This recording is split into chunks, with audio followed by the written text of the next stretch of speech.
When it comes to a budget Android tablet, we don't really have much choices right now. The new Samsung Galaxy Tab A8 seeks to remedy that. At the price of only 999 ringgit, this tablet sits in the fine line between entry-level and mid-range tablets. So let's talk about this tablet here today.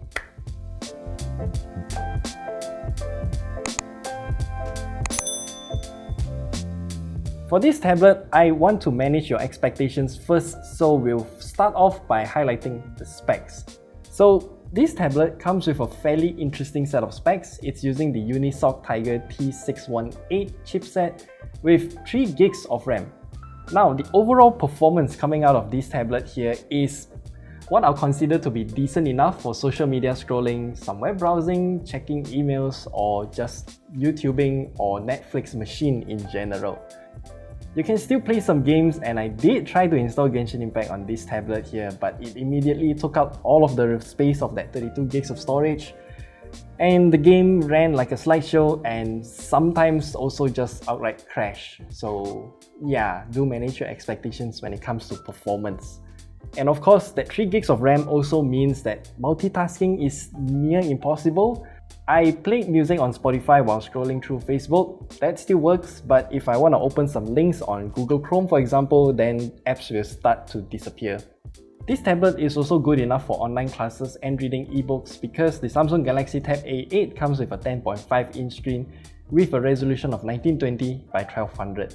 There's also a sizable bezel around the screen, which I truly appreciate since I can grab this tablet without accidentally touching the screen. Again, in the usual Samsung fashion, anything that is not AMOLED will be labeled as TFT on their website. But I'd argue that this tablet does come with an IPS LCD screen, and we know this because of its viewing angles. But from what we can see though, this is a pretty low-grade IPS LCD screen.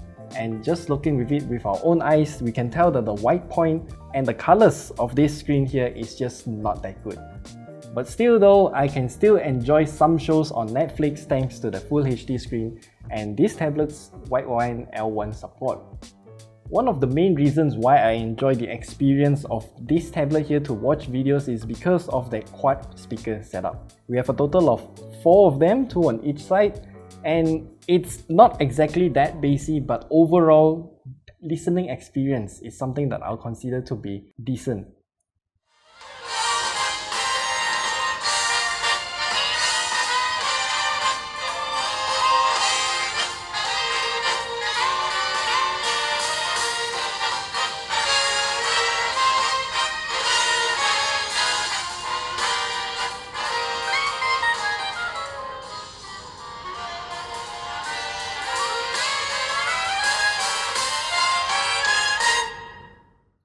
All of these hardware are packed in this tablet's very thin and lightweight body overall. So I'm not too sure what kind of material Samsung used to construct this tablet, but it's packed very densely and you can hear that it's also very solid too. And of course, there's also an audio jack located way at the corner here, which I think it's a bit dangerous to put there since it's quite prone to accidents. What's interesting here though is actually the battery life. So this tablet comes with a 7040 mAh battery, and we can do our PC Mark 10 battery life test, but that data is not really that usable since that app continuously crashes from time to time. But we can extrapolate our data from that graph and get about 11.35 hours. And I still think that's not really a fair way to do that kind of test. So I watched YouTube and Netflix using this tablet and also read some books on Google Play Books, and this tablet can last throughout 1 full day of usage for sure. However, the charging time is very weird. This tablet comes with the same charger as the Samsung Galaxy A03, which we have reviewed not too long ago, link at the top right corner there. This is a 7.8 watt charger, and it took nearly 4 hours to charge this tablet from 15 to 100%. I'm not complaining since I don't mind charging this tablet overnight. However, since I'm using a multi-port charger to declutter my table, I plugged in that charger to this tablet as well. However, what I found out is something funny. This tablet does take in 15 watts of power, but for some unexplained reason, this battery never charged beyond 97%, so we're just stuck. And we shouldn't forget about the software too. Now, the Samsung Galaxy Tab A8 here comes with One UI Core 3.1 on top of Android 11.